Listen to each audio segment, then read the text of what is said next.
I'll very briefly talk about the role of Pakistan Navy in the defense of Pakistan during this particular crisis. And by the grace of Almighty Allah and with Almighty's help, we were able to defend Pakistan's sea frontiers and deter an enemy which is numerically superior. We kept the enemy at bay, and I'll just briefly talk about how we executed our operations. So essentially, protection of Pakistan's maritime interests and seaboard defense, that is the task of the Navy. And Alhamdulillah, with the help of Almighty Allah, we were able to do that. On any given day of the year, we maintain perpetual readiness. And what that means is that our ships and submarines, they are stocked up, all the military logistics are stocked up. And for us, the transition from peace to war is not only swift, it's almost invisible. And when this false flag thing happened in the Indian illegally occupied Jammu and Kashmir, we immediately mobilized and we completed the operational deployments of Pakistani Navy fleet units and also the coastal command units in matter of hours. Our submarines, our ships and aircraft, they were at in their respective areas where they were supposed to be, and we were ready to thwart any aggression from the sea. And go on to the next slide. Ladies and gentlemen, maritime domain awareness, that is essentially to know what is happening in your area of interest. That is critical for the naval operations. And I'll just briefly talk about that, because to generate any response, you need to be aware of the happening in your area of responsibility. And we were maintaining 24/7 vigil at sea. And okay. A couple of days back, there was a hype. You heard about INS Vikrant approaching Karachi. And I'll just briefly tell you that we were keeping a very close eye on the activities at sea. And this is essentially the Indian Navy surface disposition throughout these days. They had a couple of ships in this particular area. They were moving around in this area. And then there's a ship off Salalah, which was operating over there. And this is the much talked about the Indian carrier. We were monitoring it right from the day one. On 30th of April, it was here. Then it moved up here. Subsequently, it moved up here. And on the night of 6th and 7th May, it was back, close to Ratnagiri, very close to Mumbai.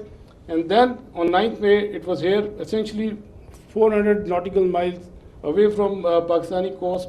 And again, then it retreated back close to Mumbai. So we were keeping a very close track on this particular carrier movement. And there was no cause of concern at any time. If the carrier comes closer to 400 nautical miles and even closer, that essentially simplifies our problem. So we were, the Pakistan Navy Maritime Air Arm, in coordination with the strike component of Pakistan Air Force, they were cockpit ready to generate any kind of response at that time, at all times.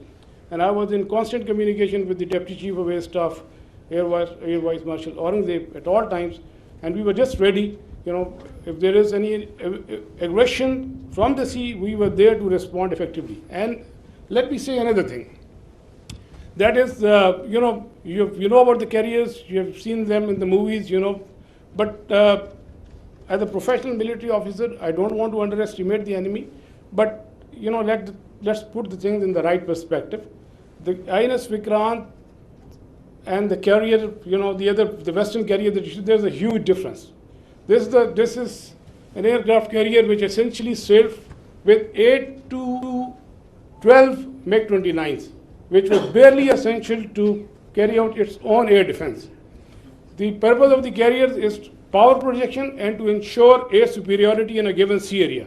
So with this, less said the better. This is simply not possible, and the Indian Navy exactly knew this, and that is precisely why on the 9th of 6th and 7th, when they carried out this cowardly attack on the civilians, they moved this carrier to the safety of their own coast, well away from Pakistan's strike capability, close to this Ratnagiri area. And again, on the night of 9th and 10th, it was moved very close to the Mumbai. It was essentially 17 to 20 nautical miles of Bombay. But we were keeping a track. We were fully aware of their movements in this area, and we were always ready to generate a response in coordination with the Air Force, especially in case of the aircraft carrier.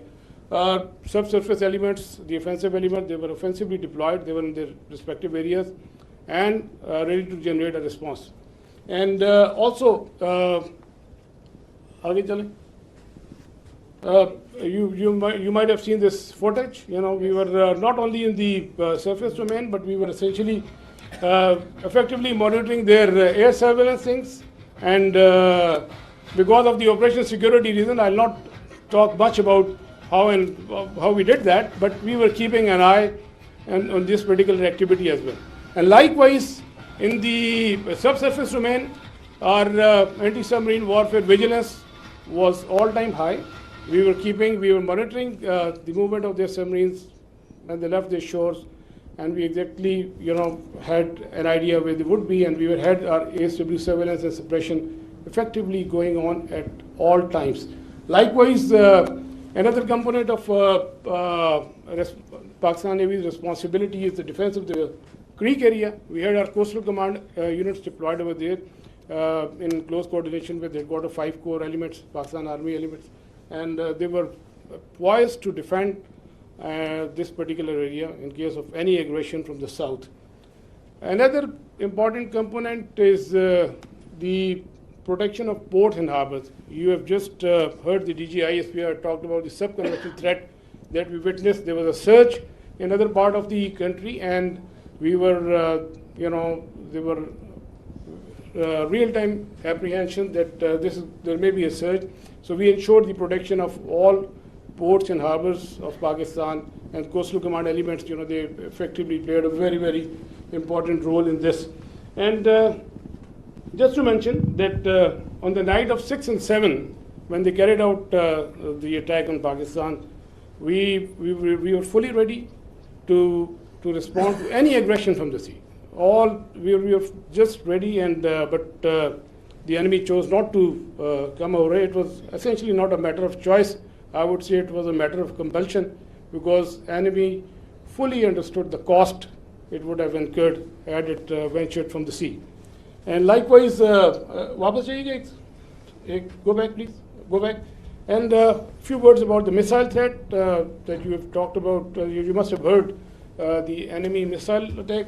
We were keeping a very close eye in enemy deployment in this area, from where they can potentially launch a missile threat towards Karachi. We were fully aware, and we had our response ready to in that eventuality. And